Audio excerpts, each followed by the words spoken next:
What the fuck? Why did you fucking open it like that? See, this is the problem. We don't have an opening. Welcome to the Sports Bucket YouTube page. Hi, All right, I'm here to all talk general sports Go here. ahead, you open it. I love football.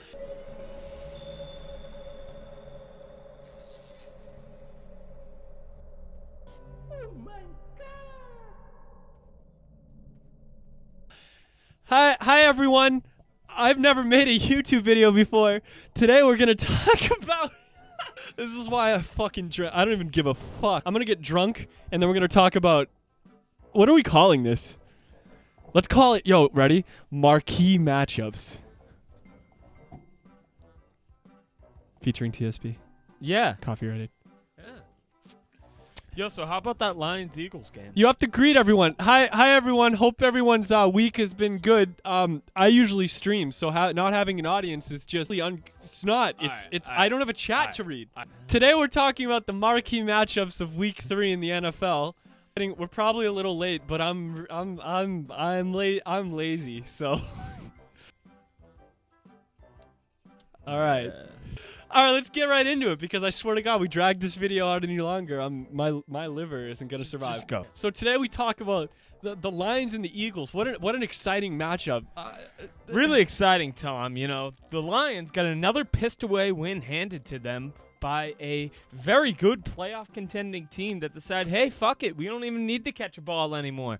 So bad that a Philly fan decided to call out Nelson Aguilar for dropping balls, which he did. He dropped balls like he's just hitting puberty. Isn't that amazing? Isn't that amazing? Is that? On top of the fact he had a forced fumble from Darius Slay that the Lions returned for a score. Oh, by the way, this isn't the first time this season. No. Detroit got a pissed away win handed to them in L.A. versus the more relevant team, the Chargers, in the soccer stadium. Oh, on top of this, oh my God. Doug Peterson decided, hey, fuck it. You know what? Jordan Howard's a perfectly good back, but screw it. I'm going to go with my rookie running back, Miles Sanders, who does mediocre. Oh, behind my banged-up offensive line, which is like a pile-up on Route 95. Oh, did you hear that Kelsey, Peters, and Dillard are now injured? Amazing. Oh, God, the Eagles are in such good shape. And don't worry. No. After having a couple tough weeks versus the Falcons, who look like crap right now. Ooh. And the Lions, who maybe could get a wild card. Oh, they get to go visit the reinvigorated Packers at Lambeau Field. Thursday Night Football. Who knew Thursday Night Football would actually have a good game? Or will it be? Or will the Eagles just piss it away in the first half again? As for the Lions, congratulations. You just got 2 of your biggest road games handed to you. That's awesome. You now probably have a chance at the wild card, but then again, you're in the NFC North. The Vikings will probably be better than you. Detroit, even with an inept quarterback, will probably be better than you. Because let's be honest, nothing could go well for Detroit. They suck. They get pissed on all the time. Remember Calvin Johnson? Was it a catch? Was it not a catch? Who the fuck cares? They're out. All right, on to the next game, which a lot of people said, oh, look, this is the test for Lamar Jackson. Oh, look, it's a changing of the guard in the AFC North. Baltimore's really changing things up. Stout defense. Lamar Jackson's arms look great. Oh, wait, no, he's overthrowing his receivers. How wonderful. That's beautiful. And he has his worst completion percentage in a game as a starter ever. Isn't that beautiful? But no. No one wants to criticize him for it. It's cool. No. You don't have to criticize him for it. Don't get me wrong. For Jackson stands, we're going to say, it's one game with the Chiefs. Yeah, the Chiefs have a sucky secondary, but hey, you know. I'm not saying that the clock struck midnight on his arm.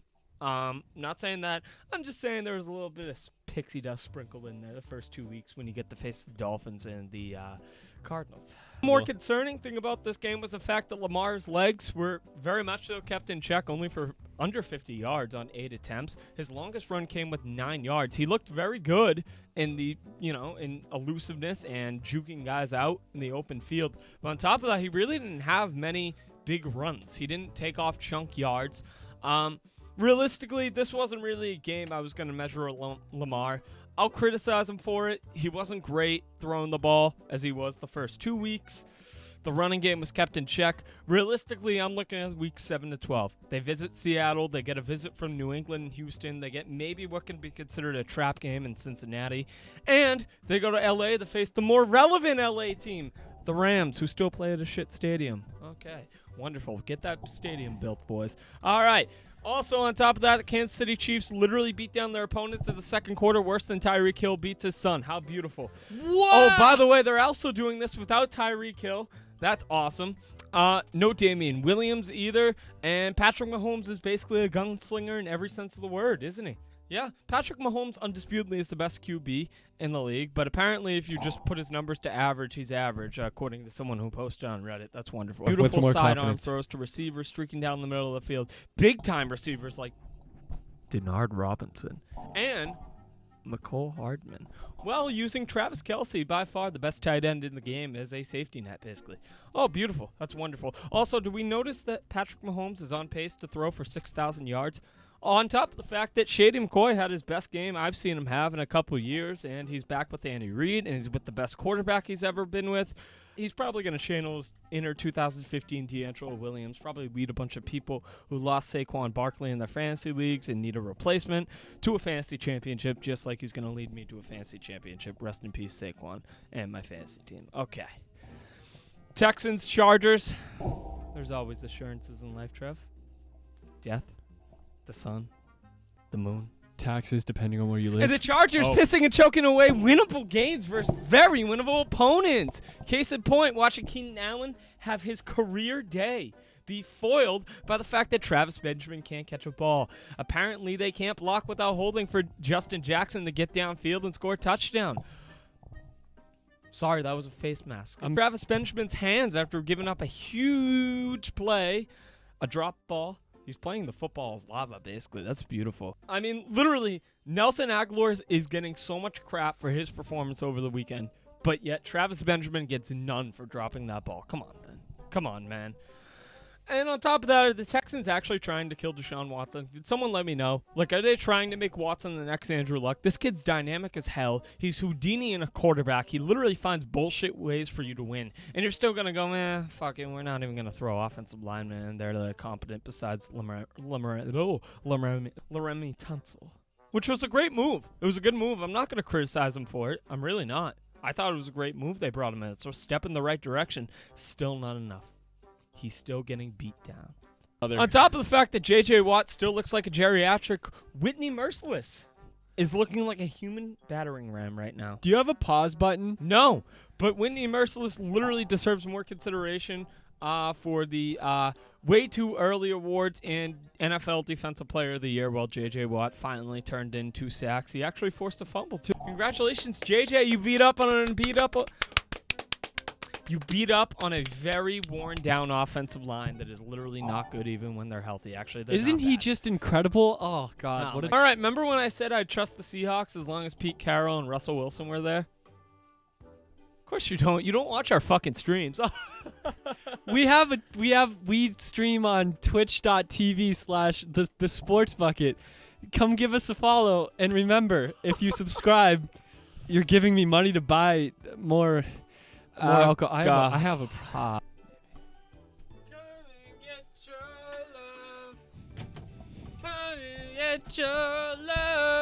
Alright.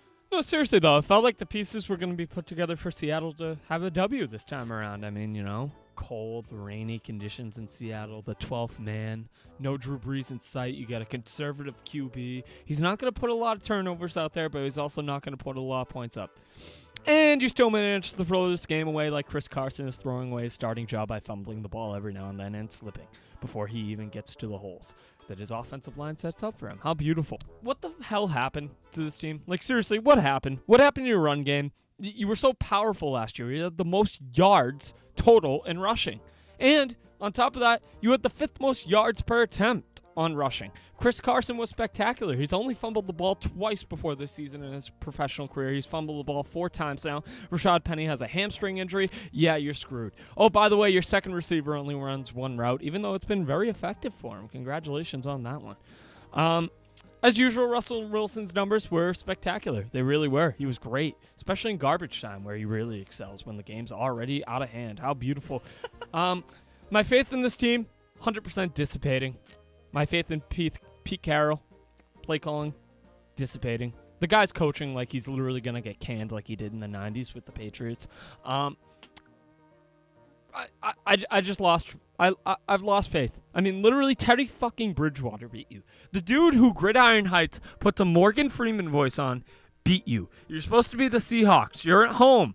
Supposed to have a competent defense, a good coach, a great QB, a great run game, a good offensive line, and some good receivers. You suck. You suck.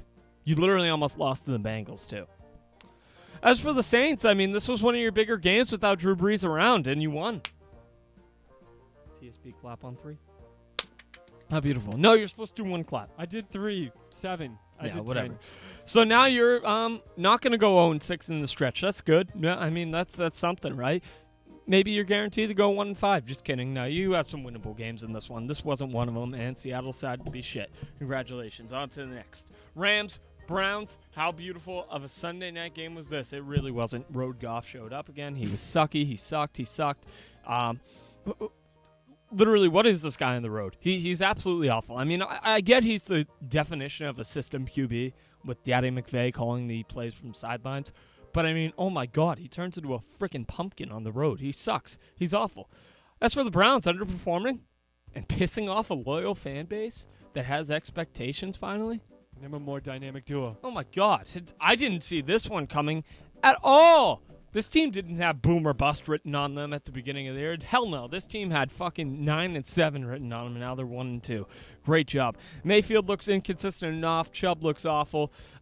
Your offensive line is just racking up penalties beyond belief. Overall, your team is too. You're leading the NFL by a very good margin right now in those. That's beautiful. You love yellow flags.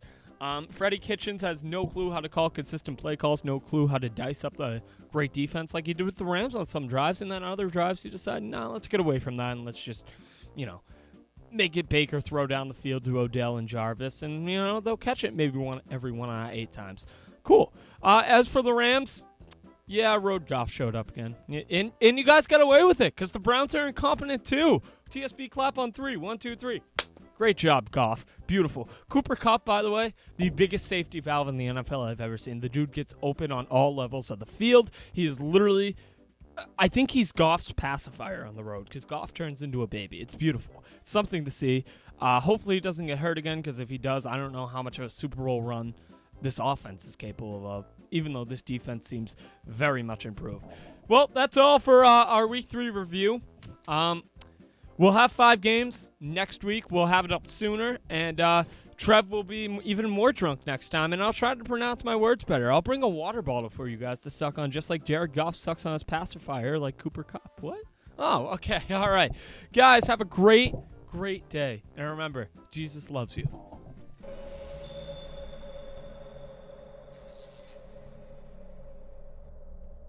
Oh, my